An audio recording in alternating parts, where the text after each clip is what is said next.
शंकर जब से शहर आया था बहुत बदल गया था। छोटे से गांव से आया एक सीधा साधा युवक शंकर, वहां के सम्मानीय गिरिजा पंडित जी की पहली औलाद। बड़े सपनों से पाल पास के शहर पढ़ने भेजा था उन्होंने, पर अब उसे कोई देखे तो पहचान भी न सके।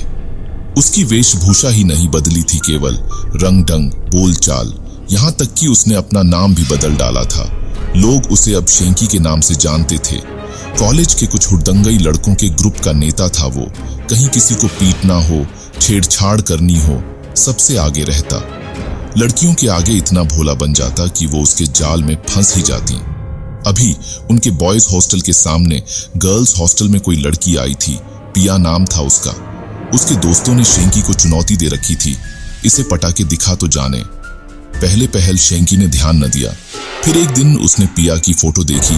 कितनी खूबसूरत लड़की थी, गोरा दूधिया रंग, कमर तक लहराते रेशमी सिल्की बाल, बड़े बड़े कजरारे नैन। वो अपलक उसे देखता ही रह गया।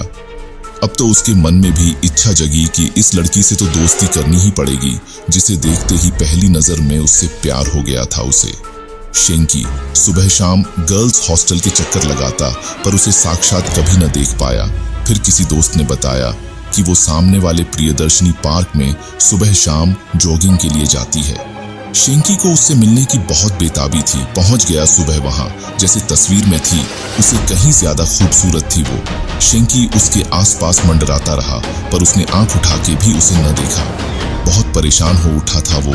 ये कैसी लड़की है, शायद पहली है जो उसके जाल में फंसने से बच रही थी। इसने तो आंख उठा के भी उसे नहीं देखा, ऐसे कैसे? शेंकी के अहम को बहुत चोट पहुंची इस बात से। वो चिड़चिड़ाने लगा था। अब बात बात में खूंखार हो उठता। चाह के भी पिया की बेरुखी उसे सहन न होती।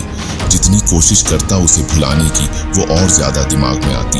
एक दिन हल्का शाम का धुंधलका छाने लगा था और वो पार्क में घूम रहा था कि पीछे से किसी आवाज ने उसके बढ़ते कदम रोक दिए। एक सुरीली मीठी सी आवाज उसे पुकार रही थी, हेलो शेंकी। वो पीछे मुड़ के देखने ही वाला था कि आवाज ने उसे रोक दिया। पीछे मुड़ के मत देखना कभी भी। मैं वही हूं जिसको बहुत दिनों से तुम पाना चाह रहे थे। बेसाख्ता वो बोला, पिया हो तुम? वो सुरीली आवाज में, हंसी क्या बात है, दाद देनी पड़ेगी तुम्हारी, लेकिन ध्यान रखना कभी मुझे पीछे मुड़ के न देखना। तो आप मेरे बराबर आ जाइए ना, शेंकी ने अनुनय की। नहीं, ऐसा नहीं हो सकता, वो बोली। क्या मैं इसका कारण जान सकता हूं? वो दबे स्वर में बोला। इतना बोलने वाले मुझे पसंद नहीं। पीछे से आवाज का सुरीलापन कम होता जा रहा था। आहान नहीं, पीछे मना किया ना, बार बार चेतावनी नहीं दूंगी। अचानक शेंकी को कोई मजबूत हाथ अपनी गर्दन पर महसूस हुए। छोड़े, वो गिड़गिड़ा उठा। हाथों की पकड़ धीमी हो गई। शेंकी बहुत डर गया था। गहरी गहरी सांस लेता वो आगे बढ़ने लगा। थोड़ी दूर जाने पर उसे लगा कि अब उसके साथ शायद कोई नहीं था, लेकिन पीछे देखने को मना था। इसलिए वो सीधा कमरे पर जाकर बिस्तर पर औंधा गिर गया। शेंकी बहुत डर गया था उस दिन। कुछ दिनों वो पार्क नहीं गया। मन में अकुलाहट थी कि ये पिया ही थी या कोई और थी। हिम्मत बटोर आज फिर वहीं चल दिया। पार्क में आज पिया दिखाई नहीं दी थी। वो निराश भी था और रिलैक्स भी। चलो जान छूटी। अभी सोच ही रहा था कि पीछे से चिर परिचित आवाज आई, आज बहुत दिन बाद आए, तबीयत ठीक है तुम्हारी? शाबाश, पीछे नहीं देखना, समझदार हो गए हो, वो बोली। बीमार था, शेंकी कांपती आवाज में बोला। अरे डरो मत, मैं इतनी भी बुरी नहीं। चलो तुम्हें अपनी शक्ल दिखाती हूँ आज। अपनी नाक की सीध में चलते रहो, जब मैं कहूंगी तब रुक जाना बस। शेंकी यंत्रवत चलता रहा। सामने एक झील थी, वो आगे, आवाज पीछे। थोड़ी देर में झील के पानी में एक छवि उभरी, एक सुंदर लड़की की। वो पिया जैसी ही दिखती थी। शेंकी गौर से उसे देखता रहा। अचानक उसकी निगाह उसके पैरों तक पहुंची और वो चक्कर खा के गिरने को हुआ। उस लड़की के उल्टे पैर थे। तो क्या ये लड़की नहीं, चुड़ैल है कोई? है भगवान, ये मैं किसके चक्कर में पड़ गया?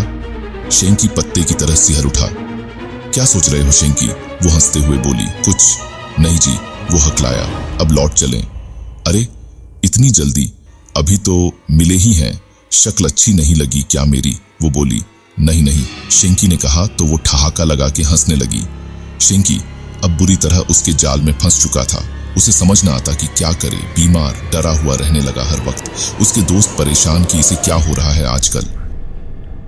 एक दिन सोते हुए वो कुछ बड़बड़ा रहा था और उसके प्रिय मित्र ने सुना वो रोते हुए पिया से खुद को छोड़ने की गुहार लगा रहा था। उसने अगले ही दिन शेंकी के पिताजी को टेलीफोन पर सूचित किया कि शेंकी किसी आत्मा के चक्कर में फंस गया है, आप उसे संभालें आकर। अगले हफ्ते अपने पिता को अचानक आया देखकर की को बहुत सुखद आश्चर्य हुआ। वो उनसे लिपट के फूट फूट के रोने लगा। उसने कहा, पिताजी मुझे बचा लें, आइंदा कोई गलत काम न करूंगा।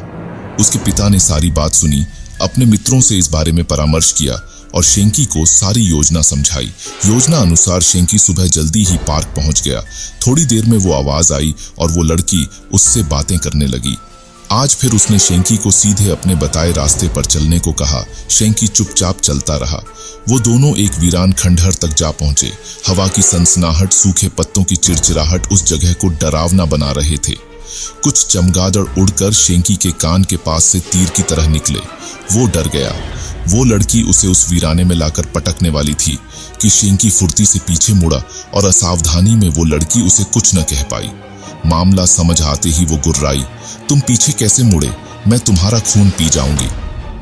इतने में ही उस चुड़ैल बनी लड़की को शेंकी के पिता और कई पुलिस वालों ने घेर लिया। इस अप्रत्याशित हमले के लिए वो तैयार न थी। पुलिस को उसने बताया कि उसके पिता गरीब थे, ठेला लगाते थे। एक बार किन्हीं रसूखदारों ने उनसे उनका ठेला छीन लिया, उन्हें मार डाला।